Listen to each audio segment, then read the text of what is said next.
next guest tonight, looks like he's all ready. You know, I met a gentleman some years ago, and I want to tell you about Michael Jordan. Right? And you'll say, why does that have to do with anything? But I believe that Michael Jordan became really a superstar because other people around him were better when Michael Jordan played basketball. That is my hypothesis. So when I met this fellow, I recognized that other people were happier when they were around him. Other people were more positive when they were around Jonas Cain. He had a big smile on his face, and I said, there's a person who I want to be friends with. I want to get to know him much better. So he has joined us all the way from Boston, the purveyor of positivity, my good friend, Jonas Cain.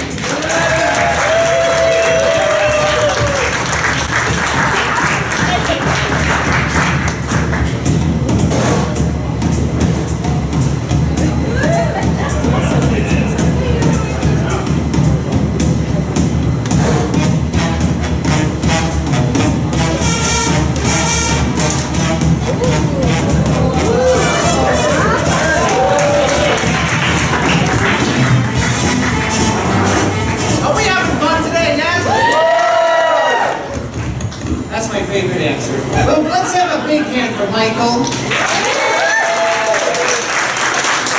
reason you're all here, it is simply a true joy to be here for a number of reasons. One, I love seeing some familiar faces.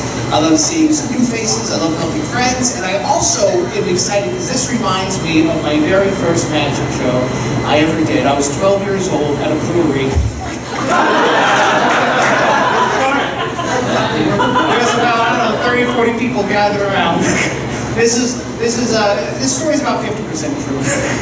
But it is partially true because in my very first magic show, I did the show using this little box. I made it myself, perhaps you can tell. It says magic. Imagine a 12-year-old me making this little box. It's adorable. And inside the box, this is what we had. We have some giant-sized playing cards. Now, it's very important to use giant-sized cards because tonight is kind of a big deal. Thank you. Jokes are free. No one would pay for them, so I just got to give them away. So little 12-year-old me at the brewery, I had 1, 2, 3, 4, 5 humongous cards, little tiny adorable 12-year-old hands. I put one of them away. And lo and behold, I still had 1, 2, 3, 4, 5 cards. Everyone was stunned silent, just like this. But then all at once, they all got excited. They all threw their hands up in the air and they said, "That's amazing! That's amazing!" That was right on cue. That was absolutely perfect. For most of you, that was great. However, there were some of you, and you know who you are. I don't have to point you out. I'm not going to point fingers. I didn't see your hands. I didn't even hear you say any words. Don't worry. I'm going to give you a second shot. Because I don't blame you. I blame the story. You probably just didn't engage you enough. So I'm going to tell you a different story about really my first real show, because my first magic show that I just told you about was my first paid gig. I made a cool $25, which is a lot of money for a little 12-year-old in the mid-90s. It's a lot of money. But my first show for a real audience, I was 6 years old in my parents' living room, just 6-year-old me. It was adorable. I didn't even know how to spell yet. I just sort of scribbled on the box. And there was about 10 or so of my family, my uncles, my aunts, my grandparents. And I had 1, 2, 3, 4, 5 cards. And I placed 1 and 2 cards away. Everyone go, ooh. I love you folks. And yet I still had 1, 2, 3, 4, 5 cards. Everyone threw their hands up in there and they said, much better. You guys are really, I feel like you're on my side now. For most of you.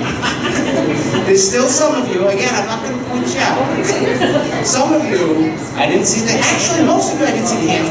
What we're lacking now, what's the word? What is it? Intensity. Intensity, that's a word, yes! That is definitely a word that we can describe, thank you. But no fear, you get one more shot. You get one more shot. I was listening to Michael's thing earlier, I think I just... That was embarrassing. No, so I was doing, because that was my first show for a real audience, but that wasn't my first show ever. My first show ever, I was in my bedroom with my stuffed animals. And I was just 3 years old. And really, I didn't even know how to form words at all, so I literally just scribbled all over the box. I had 3 little stuffed animals propped up. And I had these cards. I had 1, 2, 3, 4, 5 cards. I put 1, 2, 3, 4, 5, 6, 7, 8. 9 cards. Thank you. I was impressed too. Mind you, I was only 3. I didn't know how to count yet. So of the 5, I put 9 of them away. And yet, I still had 1, 2, 3, 4, 5 cards, and when all the cards disappeared, everyone was so amazing. Oh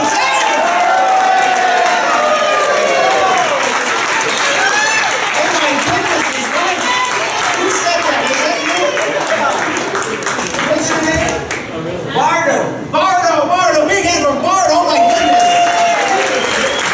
I was amazed at that. I really was. It's like, how does this stuff work? And that, I think your response really sums up what I really, really love about magic. I mean, there's lots of things that we can love about magic. One of the things I love is that it really reminds us to look at life in a new way. And it's kind of like riddles. It's kind of like puzzles. In fact, do you like puzzles? I hate puzzles.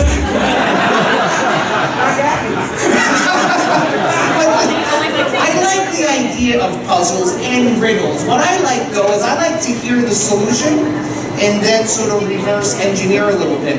And there's this one particular experiment. This is called a napkin problem. I was excited about the napkin problem. But the napkin problem goes like this. With a knot tied in the napkin, is it possible to get the knot out without me untying it? Is it possible? Just shout out some answers. No. Yeah, who said no? What's your name? May.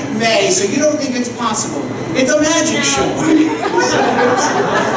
It's perhaps, I think you're right though, it's perhaps not likely, but I think I may have asked the wrong question. I said, is it possible? Like can I do this? This has sort of this kind of inherent doubt to it. But if we ask a different quality question, like how can I do it? Now that presumes there is a way, and we just have to find it. I was doing this same problem for someone recently, and someone said, well, if the rule is that we can't untie it, just take some scissors and cut it out. That's getting the knot out without untying it. Someone else said, well, if the rule is that you can't untie it, just have someone else do it.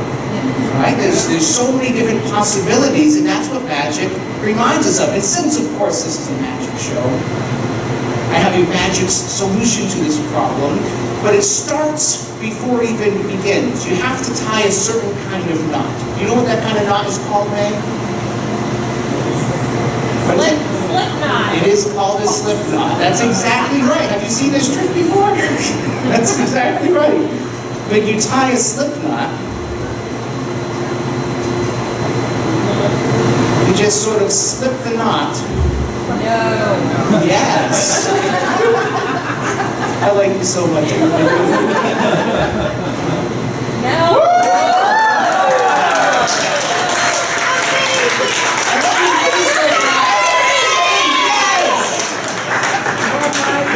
Oh my goodness, it's right. Now every time I do this, you know what people say to me? They say Jonas, because that's my name. They say Jonas, do it again.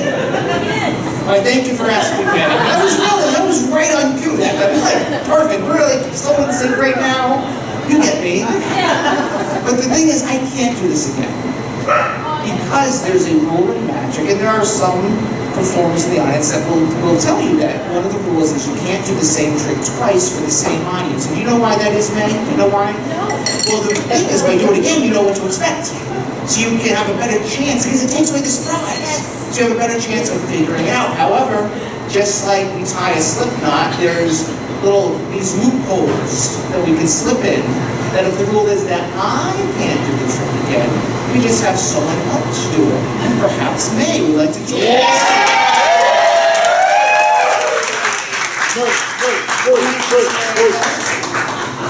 Oh, it's not possible.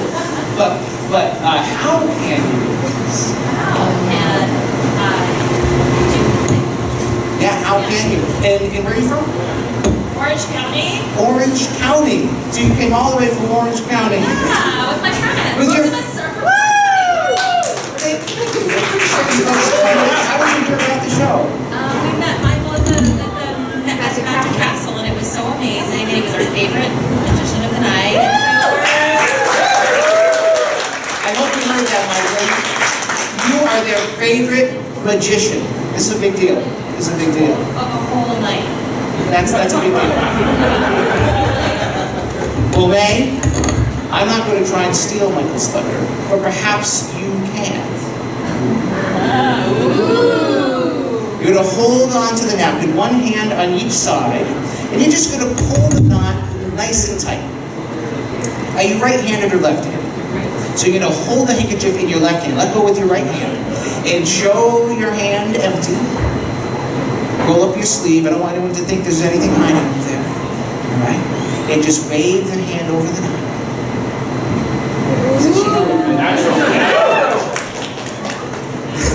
Get sexy, girl. Now all you have to do is take your hand, wrap it around the knot, and slip the knot off. Just pull it right off. Oh, dramatically, yes.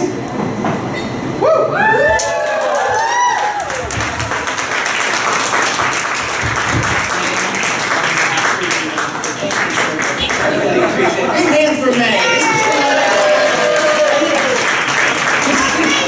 You see, she slipped over the table because you couldn't see it, but because it's clear. That's amazing! That was absolutely wonderful. Again, that's one of the things that I love about magic. I don't like puzzles, I don't like riddles, but I do like that aspect, is that it can take us from a moment of confusion, perhaps of doubt, right? But then once we know that there is a way, taking that solution and reverse engineering it. In fact, one of the puzzles that when I was a kid, I hated this thing because I thought it was beneath my dignity as a human person, mostly because I couldn't figure it out. Perhaps some of you can sympathize with me. I am, of course, talking about the notorious Rubik's Cube. Does anyone actually know how to solve this thing? One person. That's about right. That's about right. What's your name? Marcelo. So Marcelo knows how to solve this thing, but in a room full of, I don't know, 30, 40 people, one person. That is about right. And I think part of the problem is that it's so difficult that we don't take the time to do it. And that is the focus of this idea. Think about this. My best time until recently solving the Rubik's Cube was just about 30 years. And the reason it took me that long, and how old are you, Marcelo? 16. 16, so you already got me beat. The reason it took me so long is the first 29 years I avoided this problem because it was too hard. But then one day I got to thinking, I don't remember what the particular experience was, but I just got to thinking, just because something is hard, doesn't mean we should avoid it. Maybe that just means we have to find another way, right? But just like anything big, like if we want to become a writer, we don't start off by writing a novel. If we want to become a bicyclist, we don't start off by riding 3,000 miles across the country. That would be ridiculous. Who would do such a thing? I actually tried, but it didn't work. It's a true story. It just happened the other day. Well, maybe 10 years ago or something. But what we do is we don't start off big, we have to start off small. So that's exactly what I did. I started small. Isn't this adorable? adorable? This is a regulation style cube, but it's in adorable size. And what I do over here, just take the cube, don't solve the cube, but just sort of mix up all the colors. And once you've mixed it up a little bit, pass it to the next person. They'll mix it up and pass it to the next person. The idea is several of you are going to have a chance to mix up this cube. Now, the reason I'm having you do this is that it proves a point. With every turn that you make, it makes one of 43, and this is true, I know it's true, I found it on Wikipedia. Every turn that you make makes one of 43 quintillion different color combinations. 43, I didn't even know that was a number. I also had to look that up on Wikipedia. Put on the little blue letter. What is that? It's the number 43 with 18 zeros after it. If you had a regulation size cube for every possible turn on the Rubik's Cube, it would fill the entire Earth's surface 275 times. It's true. It's on Google. So, and is the cube mixed? Very good. Let's give everyone in the front row a nice big hand for helping us out. Mixing the cube. Thank you. I'm going to attempt to solve the cube in kind of a unique way, because remember I said my best time until recently was just about 30 years. I'm going to try and beat that record. Maybe 29 years. No, I'm going to see if I can do it. The world's record is actually just about 5 seconds or so. I'm not that fast. It looks like a camera trick. If you go on YouTube and you look at it, it looks crazy. I can't solve it that fast, but I can solve it in my own kind of way. Who has a watch with a second hand? You have an app on there? Thank you. Courtney, the lizard lady. We were talking earlier. She's not a woman who is a lizard. No, she's a lizard. She does lizard shows. That's another story. Wow. All right, so the lizardlady13@gmail.com. The lizardlady, at live.com is going to keep track of how long it takes me. When we get to 1 minute, say 1 minute. When we get to 1 hour, say 1 hour. 1 day, you know what to do. If we're all still here, it's going to be amazing. Are you ready? Yes. Is everyone else ready? Yes. All right. On the count of 1, 2, and 3, go.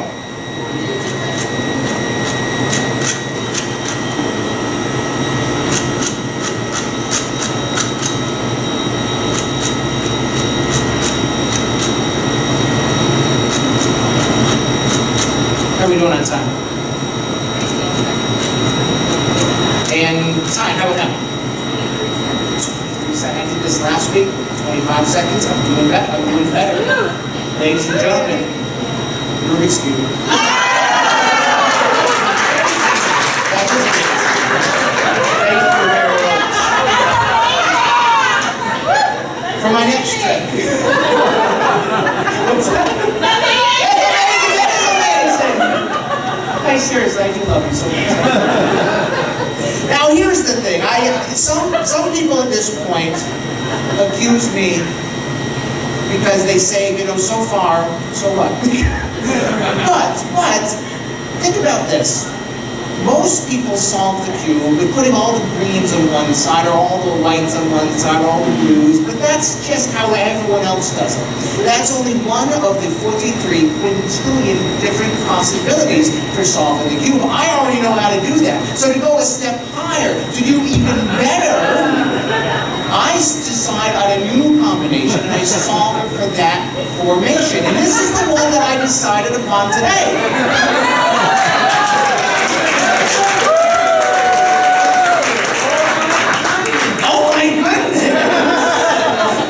I love you. That's your son? Yeah. It's Marcelo. Oh. And that's Marcelo. My grandson. Oh my goodness! It's grand. What's that? There are 3 generations here. That's amazing. It's very rare. That's another thing that I love about magic, is it brings people together, right? So I think that's really, oh my goodness. But what I've been telling you folks is partially true, but it's also partially a lie. And I do want to reveal a little bit of the truth here. I didn't decide on this color combination. The front row decided on this combination.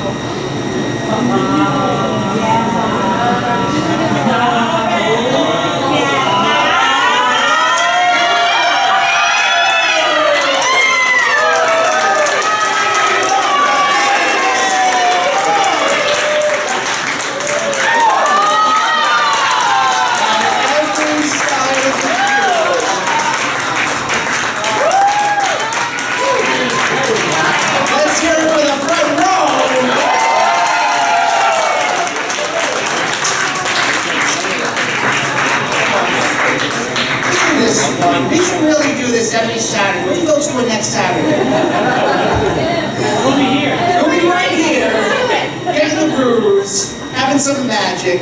So, I think with this particular thing, what I'm getting goosebumps. I'm getting because it's a little chilly outside, but I'm also getting goosebumps because really, just doing what's expected will always be good enough.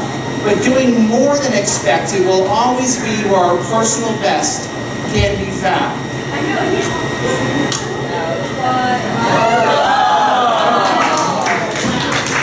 Which we always want to find for ourselves. Thank you, guys.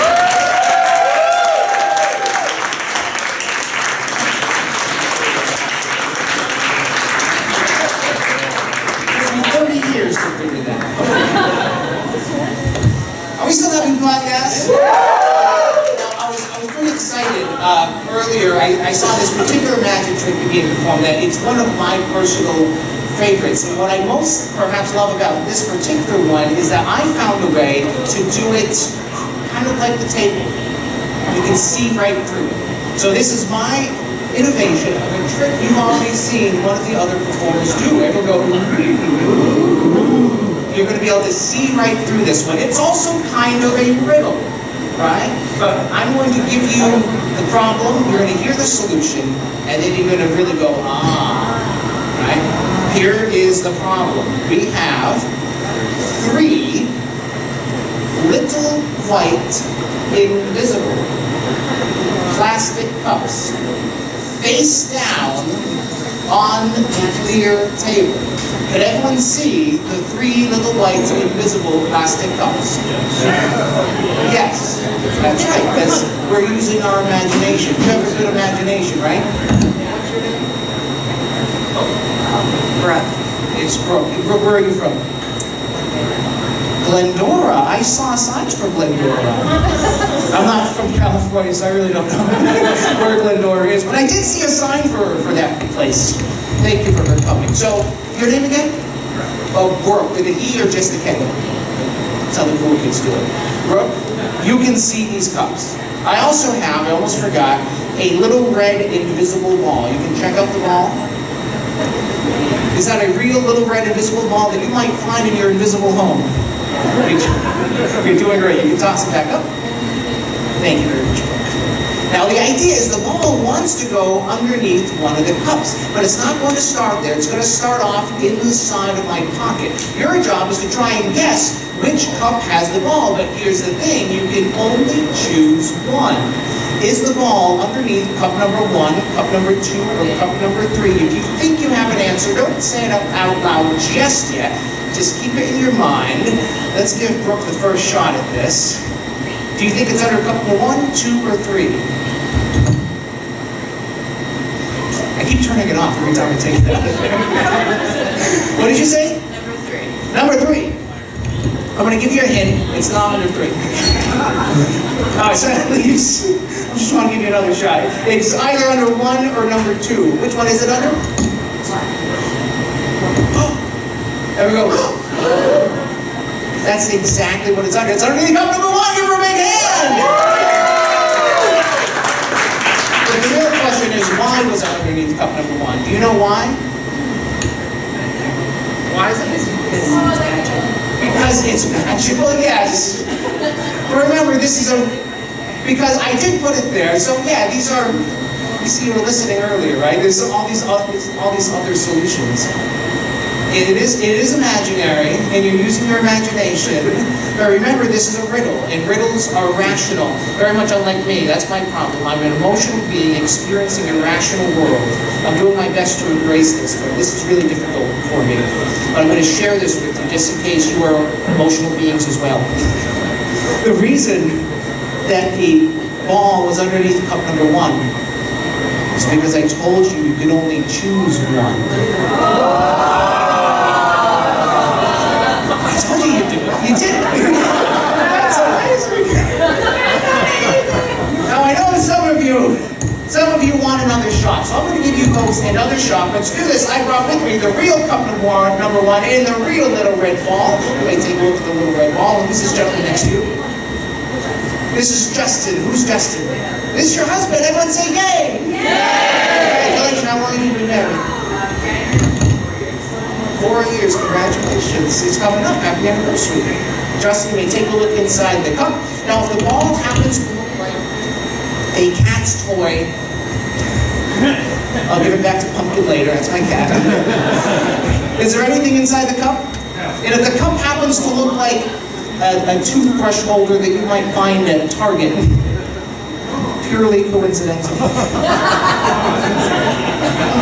Or IKEA. Either one. Here's the idea. The ball wants to go inside the cup. That's where it wants to go, but it's not going to start there. It's going to start off inside my pocket. My job is to try and sneak the ball outside of the pocket and place it back underneath the cup without any of you seeing. This is the same thing, but now you can see what happens. Are you ready? The ball goes inside my pocket. Did you see it go? Yes.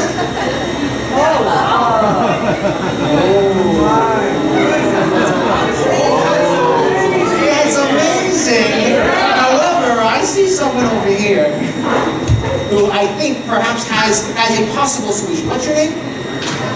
Rossi? Now, Roxy, what is your possible solution? She thinks perhaps that I'm using 2 balls. Now that's, and that I'm hiding one of them in my hand. Well, that's a solution. That's certainly one solution, right? Right? Now, oftentimes when I do this, if people don't come up with a solution right away, which I appreciate you sharing that, Roxy, some people get frustrated. Now, some people are just like, yeah, that's fun, yay, that's awesome. But some people come up with solutions. Some people get frustrated and they say, how'd you do that? Justin, say, how'd you do that? Well, here's the thing, Justin. The thing is, one of the rules of magic is you never actually tell someone how the trick is done. So even if someone guesses, I can't tell you that's how it's done. If you ask me how it's done, I can't tell you. Because if I tell you, what's going to happen? You have to kill him.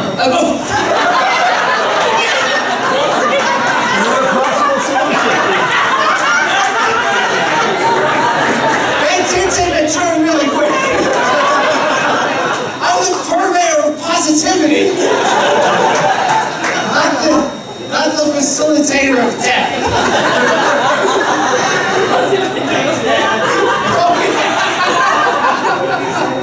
Oh my face hurts. That was because I was smiling so much. That was hilarious and scary all at once. Okay. No, we don't kill them. But what I can do, because tonight is a special night. Actually, I asked Michael if it was okay if I do this. I'm going to, and the reason that I'm going to do this, I'm going to explain why, because there is that rule, don't explain how the tricks are done, right? Because it ruins the surprise. You figure out how the trick is done, it takes away the magic. That's what life is about, though. It's about embracing surprise. Even the surprises that we expect, the surprises that we don't expect. It's sort of like that proverbial saying, when life gives us lemons, what do? We make lemonade. But the only way that we can take a sour situation and turn it into a sweet outcome is if we embrace those surprises. So I'm going to take away a little bit of the surprise and teach you how I do this trick by pulling back the curtain.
So that's the other way to do it. However, now that you know how it's done, I'm going to do it again in real time, so this time you can really see what it looks like, even though you know what to expect. The ball wants to go under the cup, but it doesn't start there. It starts off inside my pocket. Roxy. Did you see it that time? It's a clear tape, I suppose you can look at it, right? Watch close.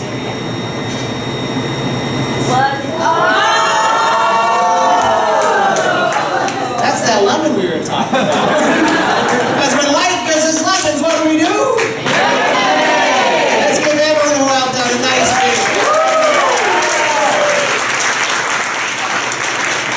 And I know you didn't see it happen, but let's give Michael a big hand too. That was just amazing. All right, folks. Well, I have some exciting news. I'm going to perform for you a very special trick as my final number. This is my most favorite. I realize I don't have to use the word most in front of a favorite, but I like to really hyperbolize this. This is my most favorite magic trick because it's the one that I never thought I would actually have an opportunity to perform, because there's certain magic tricks that you see amazing people do and you just say, that's amazing, that's great for them, I'll never be able to do that. However, this one particular piece, I decided to start small and try my hardest, and I came up with a solution to be able to do this trick myself. So I'm going to see if I can do it. Now, it looks like just a standard card trick, but where most card tricks end, this card trick will only be beginning. It is better if you're drinking. So please, drink up. Alright, do we have any card players here? Any card players? No card players. We have a card player in the back. What's your name? Matora. Matora. Now you can stay right there. What I'm going to do is just drop through the cards. I'm going to shuffle through the cards. Wherever I say stop, that's going to become your card. If you stop me near the top, you'll get one of those. If you stop me near the middle, one of those. Near the bottom. So wherever you say stop, that is your card. Make sense? What's nice is really more people can get involved with this now. So just say stop as I shuffle through. Right there, take a look, don't tell me what it is. I'll show the people around you just in case you forget, but please don't forget. And choose someone else to choose a card as well. It could be someone you know, it could be someone you don't know, someone you like. Oh, who are you pointing to? Her. Who's her? Is it Courtney? Oh, right here, right here. And your name? Trisha. So same thing, just say stop and say shuffle through. Right there, take a look, do not tell me what it is. I'll show the people around you. And you're going to choose one final person. This person will choose the final card. It could be anyone you like. We'll say that lady way over right there. The lady way over at the bar. Which one? Yep, you. Oh, you. Hi, you. What's your name? Way again. What is it? Shelly. From all the way over at the bar. Nice to see you, Shelly. Now you're going to do the same thing. Were you paying attention closely? So it's the same thing. So just say stop as I shuffle through. Right there, take a look at your card. Do not tell me what that is. I'll show the people around you just in case you forget, but don't forget what it is. And Shelly, you're going to do me a big favor. And you're going to join us on stage, and you're going to give the cards a nice big shuffle. So let's give Shelly a nice big shuffle. I know I surprised you just now. But you know what, you had a friendly face, so I thought it would be perfect for this. Do you play cards at all? This is perfect. Take the cards, just give them a little shuffle. Now think about this. 3 cards selected, 3 different places in the deck, now being shuffled by Shelly. It's called the Shelly Shuffle.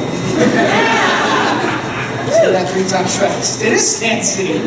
And Shelly, once you are happy, and I hope you're happy now, because, let's choose happiness. We don't have to wait for happiness, but when you're happy with the shuffle, you can place the rubber band around the deck. Now think about this. Shuffle deck, 3 different cards, shuffled by Shelly, rubber banded, and you can place the deck on the barrel of booze. Now Shelly, my job is to turn off the microphone and then turn it back on. If you can take one step forward, please. My job, Shelly, is to try and find those 3 cards. That's my job. Your job is to make it difficult for me to find those cards. So you're going to put me into this straitjacket.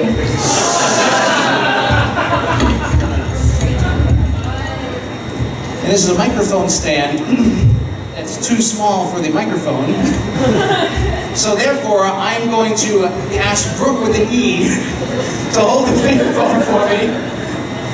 And you may come right this way. Oh, big hand for Brooke. Oh my God.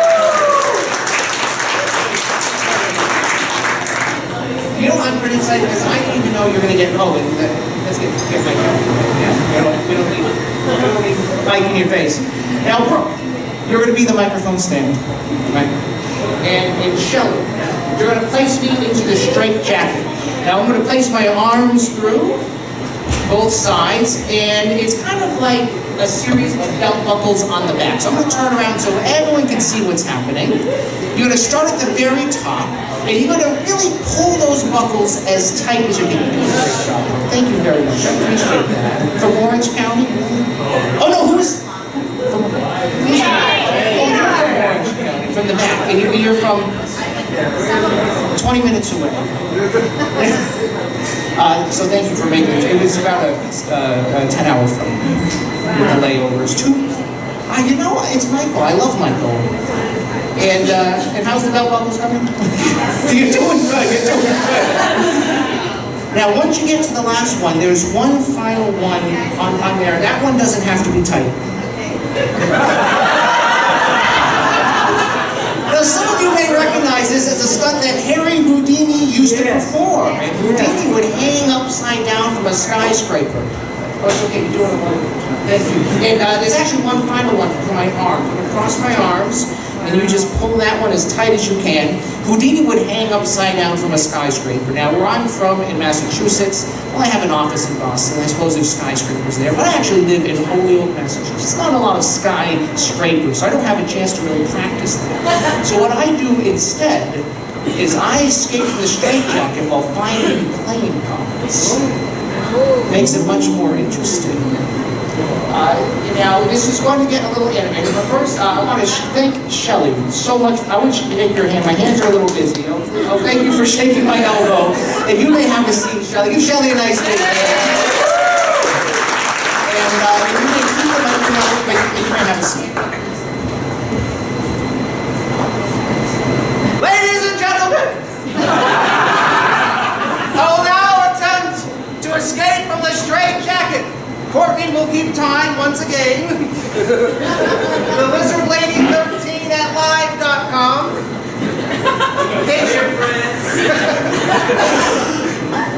When we get to 1 minute, say 1 minute, you know, it's the same joke. And I'm going to attempt to beat my own record, or, well, I'm going to actually try and beat Houdini's record, which was just about, I think, 2.5 minutes, I believe, or my own personal record, which is just about 3 hours. Whichever comes first. Are you ready? Yes! I said, are you ready? Yes! All right, and press, go!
and I'm tired. And she's saying, suck it, Houdini, oh my goodness.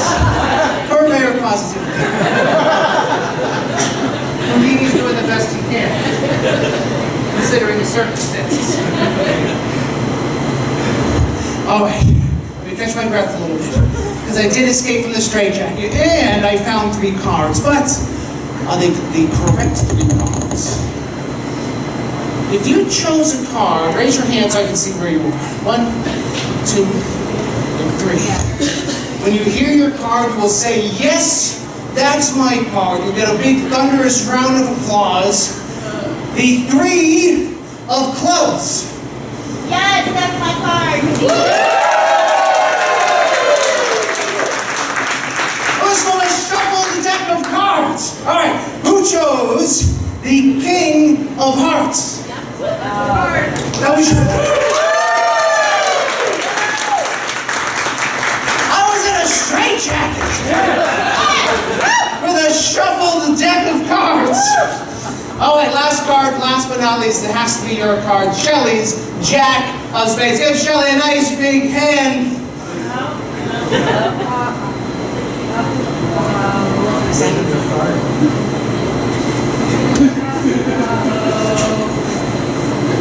This is my finish. This is my grand finale. Was it close? Was it at least a jack? Was it at least a spade? So I was completely wrong. This is a great time to practice what I say I am. Mr. Purveyor of Positivity. Well, this actually reminds me, there's this great American philosopher who, one of my favorite words, I have this inscribed on a piece of paper, I keep it on my wall, a great American philosopher, it said, 2 out of 3 ain't bad. Great American meatloaf. It's delicious. However, this also reminds me of that popular saying, when life gives us lemons.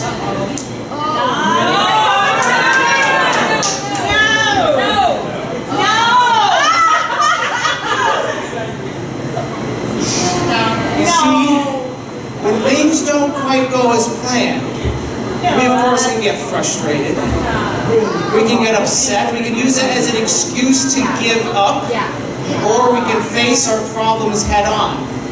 Because when we do, we'll find there waiting for us what we've been looking for this whole time. Yes. In this case, it's a rolled up playing card. And Shelley, what was your card?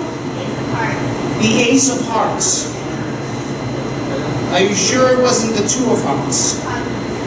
You're positive. I love that about you. Thank goodness this is the Ace of Hearts.